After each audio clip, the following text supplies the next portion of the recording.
Hi friends, welcome to my YouTube channel.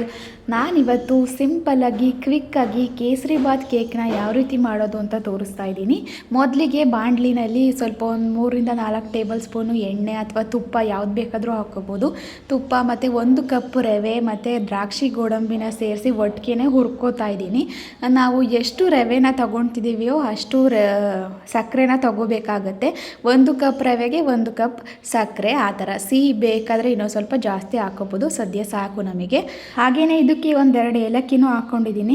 ರವೆ ಎಲ್ಲ ಚೆನ್ನಾಗಿ ಫ್ರೈ ಆದಮೇಲೆ, ಗೋಡಂಬಿ ದ್ರಾಕ್ಷಿ ಎಲ್ಲ ಚೆನ್ನಾಗಿ ಫ್ರೈ ಆದಮೇಲೆ ಏಲಕ್ಕಿನೂ ಹಾಕ್ಕೋಬೋದು. ಫ್ರೇಗ್ರೆನ್ಸಿಗೆ ಚೆನ್ನಾಗಿರುತ್ತೆ.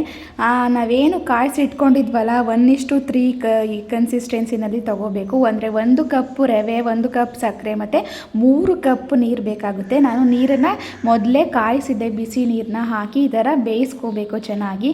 ನೋಡಿ, ಈ ಥರ ಕನ್ಸಿಸ್ಟೆನ್ಸಿನಲ್ಲಿ ಕುಕ್ ಆದರೆ ಸಾಕು ಕೇಸರಿ ಬಾತು. ನೆಕ್ಸ್ಟ್ ಇದನ್ನು ಯಾವುದಾದ್ರೂ ಒಂದು ಡಿಸೈನ್ ಆಗಿರೋವಂಥ ಬಟ್ಲಲ್ಲಿ ಅಥವಾ ನಿಮಗೆ ಯಾವ ಥರ ಶೇಪಲ್ಲಿ ಬೇಕೋ, ಸ್ಕ್ವಯರಲ್ಲಿ ಬೇಕು ಅಂದರೆ ಸ್ಕ್ವಯರು, ರೌಂಡಲ್ಲಿ ಬೇಕು ಅಂದರೆ ರೌಂಡು, ಆ ಥರ ಶೇಪಲ್ಲಿ ಆ ಥರ ಬಟ್ಲನ್ನ ಅಥವಾ ಯಾವುದಾದ್ರೂ ಮೋಲ್ಡ್ನ ತಗೊಂಡು ಈ ಥರ ಹಾಕ್ಕೋಬೇಕು ಎಲ್ಲ ಕೇಸರಿ ಬಾತನ್ನು. ನೆಕ್ಸ್ಟು ಅದು ಸೆಟ್ ಆಗೋಕ್ಕೆ ಬಿಡಬೇಕು ಸ್ವಲ್ಪ. ಅಂದರೆ ಸ್ವಲ್ಪ ಜಾಸ್ತಿ ಬಿಸಿ ಬಿಸಿ ಇರುತ್ತಲ್ಲ, ಆ ಕಡೆ ಮೋಲ್ಡ್ನ ರಿಮೂವ್ ಮಾಡೋಕ್ಕೋದ್ರೆ ಬರಲ್ಲ, ಅದು ಕನ್ಸಿಸ್ಟೆನ್ಸಿ ಚೆನ್ನಾಗಿರಲ್ಲ. ಆವಾಗ ಸ್ವಲ್ಪ ಹೊತ್ತು ಆರಿದ್ರೆ ಚೆನ್ನಾಗಿ ಬರುತ್ತೆ ಅದು. ಅದಕ್ಕೆ ಸ್ವಲ್ಪ ಈ ಥರ ಎಲ್ಲ ಹಾಕಿ ಸ್ವಲ್ಪ ನೀಟಾಗಿ ಸ್ಪ್ರೆಡ್ ಮಾಡಿ ಅದನ್ನು ಒಂದು ಪ್ಲೇಟೋ ಅಥವಾ ಏನಾದರೂ ಮುಚ್ಚಿ ಹಾಗೆ ಬಿಡಬೇಕು. ನೋಡ್ತಾ ಇರ್ಬೋದು ನೀವಿಲ್ಲಿ. ಏನಾದರೂ ಈಸಿಯಾಗಿ ಮತ್ತು ಕೇಕ್ ಎಲ್ಲ ತರೋಕ್ಕೆ ಆ ಟೈಮ್ ಇಲ್ಲ ಅಂತಂದರೆ ನೀವು ಈ ಥರ ಒಂದು ಕ್ವಿಕ್ಕಾಗಿ ಕೇಕ್ನ ಮಾಡ್ಕೋಬೋದು. ನೋಡ್ತಾ ಇರ್ಬೋದು ನೋಡಿ ಎಷ್ಟು ಚೆನ್ನಾಗಿದೆ ನೋಡೋಕ್ಕೆ ಅಂತ. ತಿನ್ನೋಕ್ಕೂ ಅದೇ ಥರ ಟೇಸ್ಟ್ ಚೆನ್ನಾಗಿರುತ್ತೆ.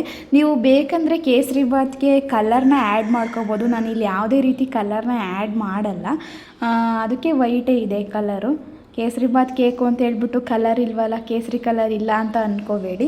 ನೋಡಿರಿ, ಈ ಥರ ಮೋಲ್ಡ್ನ ಡಿಮೋಲ್ಡ್ ಮಾಡಬೇಕು. ಒಂದು ಪ್ಲೇಟ್ಗೆ ನೀವು ಯಾವುದಾದ್ರೂ ಪ್ಲೇಟ್ ತೊಗೋಬೋದು. ಯಾವ ಪ್ಲೇಟಲ್ಲಿ ನೀವು ಕೇಕ್ನ ಡೆಕೋರೇಟ್ ಮಾಡ್ತಿದ್ದೀರಬೇಕು ಅಂದ್ಕೊಂಡಿದ್ದೀರೋ ಆ ಕೇಕಲ್ಲಿ ನೀವು ಆ ಪ್ಲೇಟಲ್ಲಿ ನೀವು ಈ ಥರ ಡಿಮೋಲ್ಡ್ ಮಾಡ್ಕೋಬೇಕು.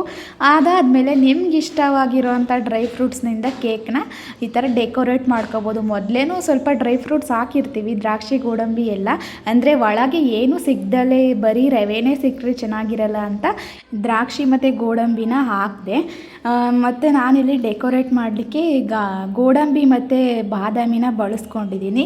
ನಿಮ್ಗೆ ಇಷ್ಟ ಬಂದಿದ್ದ ರೀತಿಯಲ್ಲಿ ಡೆಕೋರೇಟ್ ಮಾಡ್ಕೋಬೋದು. ಇದೇ ರೀತಿ ಮಾಡಬೇಕು ಅಂತ ಏನಿಲ್ಲ.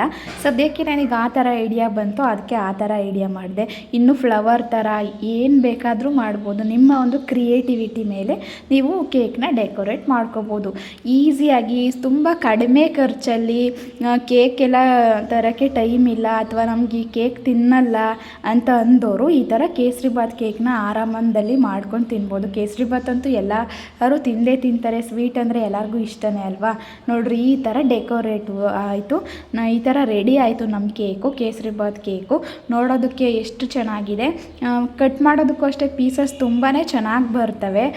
ಟೇಸ್ಟು ಅಷ್ಟೇ ತುಂಬಾ ಚೆನ್ನಾಗಿತ್ತು. ನಮ್ಮ ಹಸ್ಬೆಂಡ್ ಬರ್ತಡೇಗೆ ಅಂತ ಈ ಒಂದು ಕೇಕ್ನ ಪ್ರಿಪೇರ್ ಮಾಡಿದ್ದೆ. ಈ ಒಂದು ಕೇಸರಿ ಬಾತ್ ಕೇಕ್ ಮಾಡುವಂಥ ರೀತಿ ನಿಮಗೇನಾದರೂ ಇಷ್ಟ ಆಗಿದ್ದರೆ ದಯವಿಟ್ಟು ಒಂದು ಲೈಕ್ ಮಾಡಿ, ಹಾಗೆಯೇ ನಿಮ್ಮ ಒಂದು ಫ್ಯಾಮಿಲಿ ಫ್ರೆಂಡ್ಸ್ ಜೊತೆಗೆ ಶೇರ್ ಮಾಡಿ ಅಂತ ಹೇಳ್ತಾ ನಮ್ಮ ಚಾನಲ್ನ ಸಬ್ಸ್ಕ್ರೈಬ್ ಮಾಡಿ.